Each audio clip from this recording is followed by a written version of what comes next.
Hello YouTube, welcome back to my channel. So in today's tutorial we're going to continue with our C++ series. In this tutorial we're going to be looking at the for loops in C++. So for loops are very similar to the while loops, but all of the initialization, declaration and initialization of a variable, the condition, the increment or decrement are all kept in a parenthesis after the if keyword. So the for keyword. So the code under the block will be continuously executed under the for loop block will continually get executed as long as the statement, the condition is true. So as long as the condition within the for loop parenthesis is true, then we'll continuously execute the code below the for loop block. Okay, so let me just show you what the syntax of a for loop is. So we just say the for keyword, and then we initialize and declare a variable. For example, we say int I equals to 0 or whatever, and then we specify a condition, which is just a boolean statement that evaluates to true or to false. As long as the condition is true, then the code under the for block will be executed.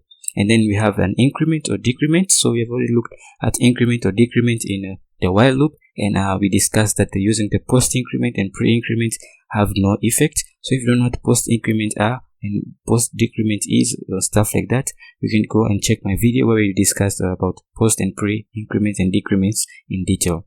So that's the basic syntax of creating a while loop. So let's look at a while loop using a diagram, a flowchart diagram. So this is what basically a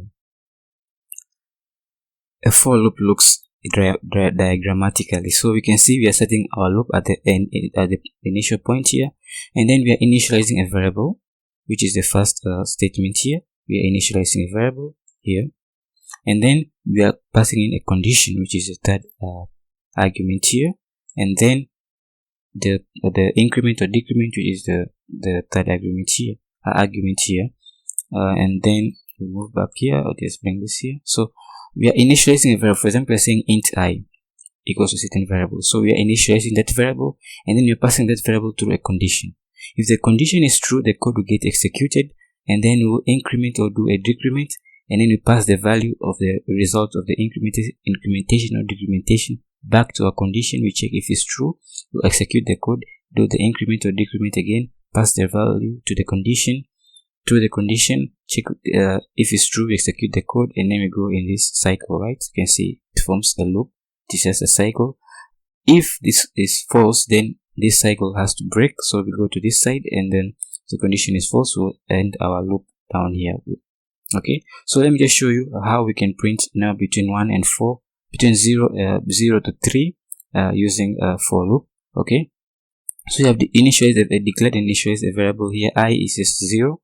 So you're checking I during the first iteration, right? The first loop, we call loops iterations. Okay, so during the first iteration, I is 0. So we check if 0 is less than 4. If this is true, we're going to do a cout. You're going to cout I, and then you're going to increment I, which is 0. We're going to increment it to 1. So now I is 1. We pass I through the condition. So 1 is less than 4. This condition is true. We'll print out I, and then we'll increment again I. So we'll be doing this until we reach a point where we'll get a value which is not less than 4. So the first time we get a value not less than 4, starting from 0, is when we get 4 itself, because 4 is equals to 4, but 4 is not less than 4. So this way we get a false. So this condition will be false, so we'll end that loop down here. Okay, so let me just show you this in code. So I'll just open up my Sublime Text here. So I will go ahead and actually create the structure from beginning. By the way, I'm including the iOS stream during every program that you are creating, because you are doing input and output system, input and output on the console. It is not compulsory that the C++ program must have the iOS stream. We are including it because we want to do an input and an output. Okay, so don't memorize or claim that the iOS stream is important. For more understanding on this, you can go and refer back to the very first video of our C++ series, where we talked about the most basic C++ structure. So let's continue. So we just include, and then you can include the iOS stream, and then down here you can say using namespace std. So we use the standard namespace, and then down here int, and then main, and then we can return 0, and then the return statement is not compulsory. Again, you can refer to the first video that we discussed earlier. So we'll go ahead and actually make that for loop. So we just say for, and then we initialize and we declare and initialize a variable. So int I equals to 0, and then if I is less than 4, that's our condition, and then I plus plus. You can notice that we are using the semicolon at the after every statement, right? So the first statement we pass in, and then we specify semicolon, and then a semicolon, and so on. But if you're going from other programming languages, you might be thinking, since this is just round brackets, we're usually passing the comma after every argument. But this is not a function, this is a for loop, so you pass in the semicolon. This is the same in Java, JavaScript, and other programming languages. They have the same syntax. So now that it's done, so we just do a cout, and then we can print out I, and then I want every I on its own line, so I'll end that line. Here we don't have to worry about decrementation or incrementation down at the bottom here, because we have specified it within these parentheses, so everything should work fine. So we'll run the code, and then you can see what we get. So I'll just bring my terminal this way, and I'll make this huge.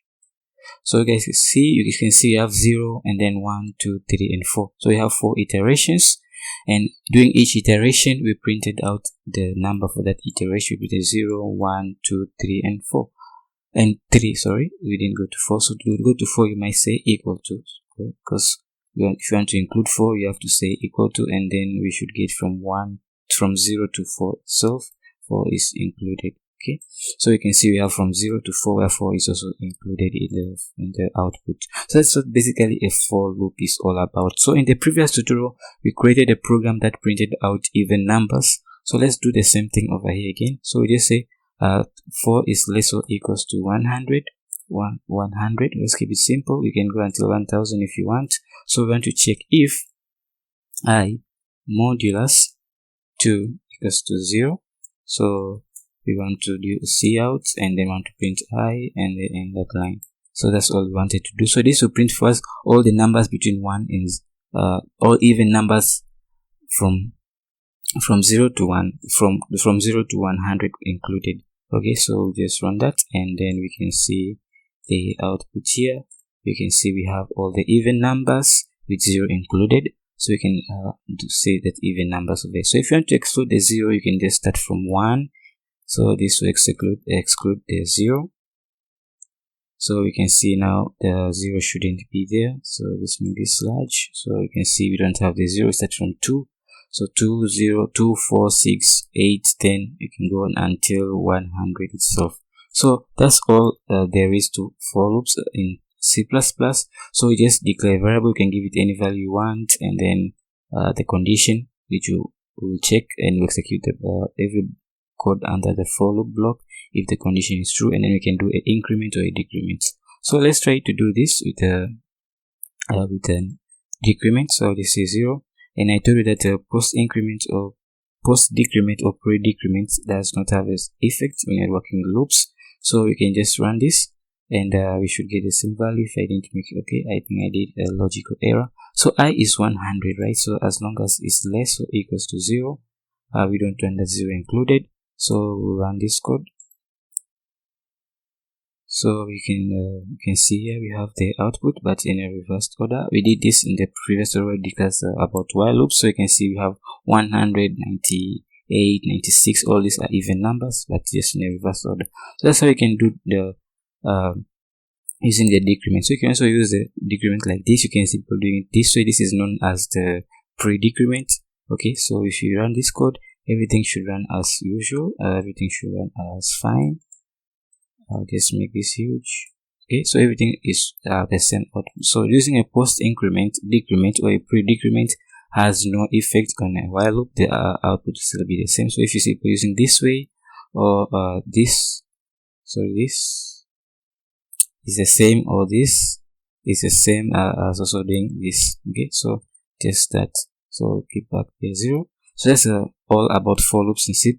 So in the next tutorial, we'll probably look at nested for loops, whereby we have one for loop inside of another for loop. So that's what we'll be looking at in the next tutorial. If you have any question regarding for loops, you can drop a comment in the comment section below. I'll do my best to get back to you. Please help support my channel. One way you can do that is simply liking this video and hitting the subscribe button. I really put in a lot of effort making these tutorials. So one way you can support my channel is simply liking this video and subscribing to my channel. And also you can drop any feedback in the comment section below. That will help to improve this channel. So thanks for watching. Please don't forget to like, to share, and to subscribe to my channel. See you in the next tutorial.